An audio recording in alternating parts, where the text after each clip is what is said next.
Welcome to my educational YouTube video channel. दोस्तों, आज हम एक स्पेशल टॉपिक डिस्कस करेंगे जिसका नाम है डाइटरी फाइबर्स, और ये एक बीमारी से बचने का एक प्रभावी उपाय है। दोस्तों, डाइटरी फाइबर्स एक तरह की नेचुरल मेडिसिन्स हैं जो हमें बहुत सारी बीमारियों से बचाती हैं। आइए डिस्कस करें।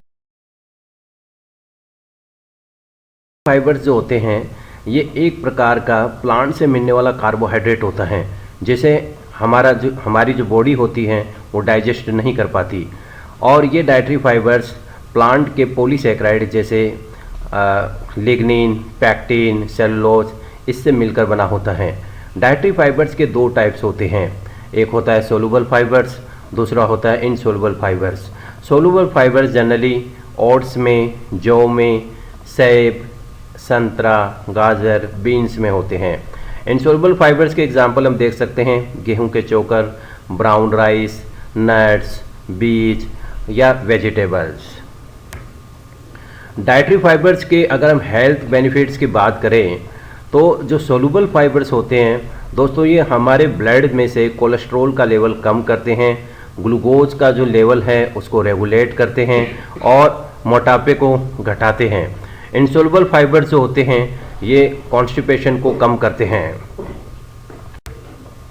डाइटरी फाइबर्स के हेल्थ बेनिफिट्स को हम आगे बढ़ाते हैं तो सबसे पहले हम बात करते हैं कि डाइजेशन में किस तरीके से हेल्प करते हैं।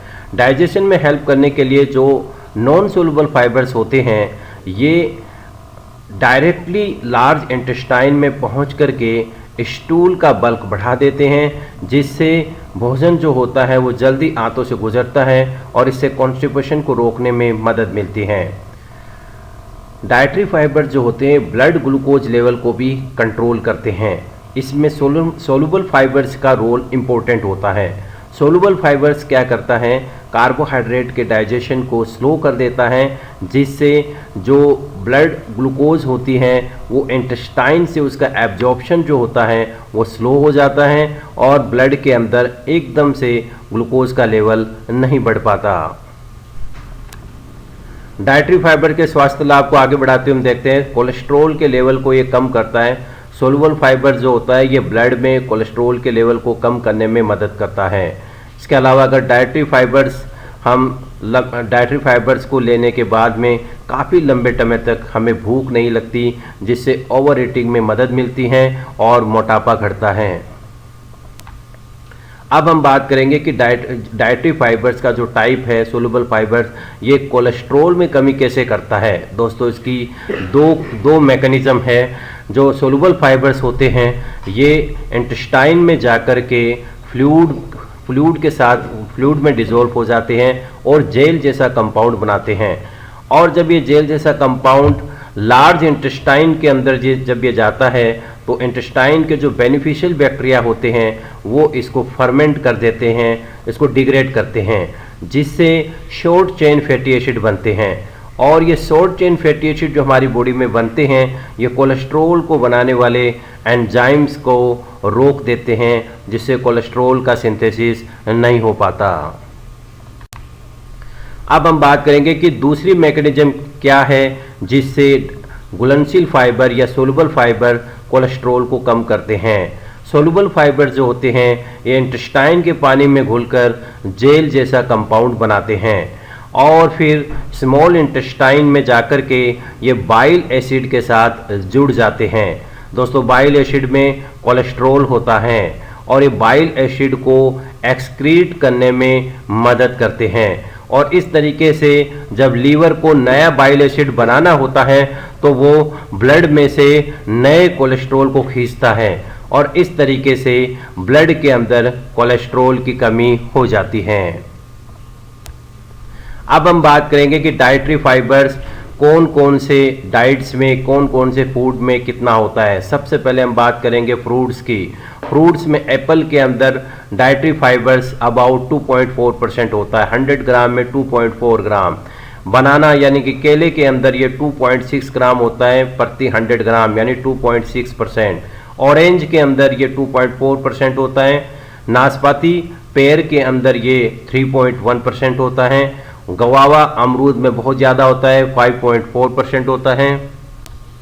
अब बात करेंगे दोस्तों वेजिटेबल्स की।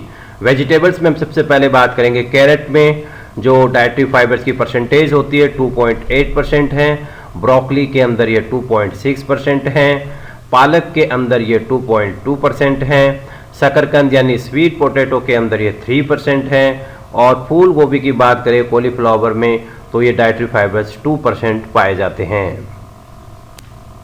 अब हम बात करेंगे डाइटरी फाइबर्स नट्स में भी बहुत ज़्यादा होते हैं। सबसे पहले हम बादाम की बात करेंगे तो दोस्तों बादाम में डाइटरी फाइबर्स बहुत ज़्यादा होते हैं 12.5%।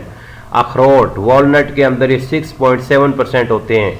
मूंगफली पीनट्स में 8.5% होते हैं। पिस्ता में भी बहुत ज़्यादा होते हैं 10.6%, और काजू में इनकी परसेंटेज होती है 3.3%। अब हम बात करेंगे कि डाइटरी फाइबर ग्रेन्स में इनका परसेंटेज क्या होता है। गेहूं में ये 10.7% होते हैं, ओट्स के अंदर ये 10.1% होते हैं, ब्राउन राइस में 3.5% तक पाए जाते हैं, जौ के अंदर ये 17.3% होते हैं जो कि बहुत ज़्यादा हैं, और क्विनोआ के अंदर ये 2.8% होते हैं।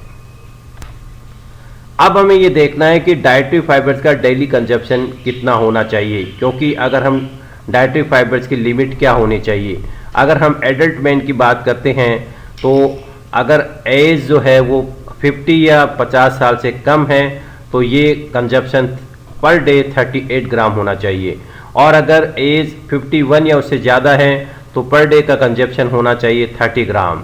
अगर हम वुमेन के लेवल पे बात करते हैं तो अगर एज 50 या 50 से कम है तो डाइटरी फाइबर्स का डेली कंजप्शन 25 ग्राम होना चाहिए, और अगर एज 51 या उससे ज़्यादा है तो डाइटरी फाइबर का कंजप्शन 21 ग्राम होना चाहिए। दोस्तों हर चीज़ जो हम डाइट में लेते हैं अगर ये बहुत ज़्यादा हो तो ये नुकसान भी देती हैं। तो डाइटरी फाइबर्स का बहुत ज़्यादा इस्तेमाल जो है उससे पेट के अंदर, स्टमक में, इंटेस्टाइन में गैस हो सकती है, ब्लोटिंग हो सकती है, और कॉन्स्टिपेशन भी हो सकता है। तो दोस्तों कैसा लगा आपको ये video? Thank you so much.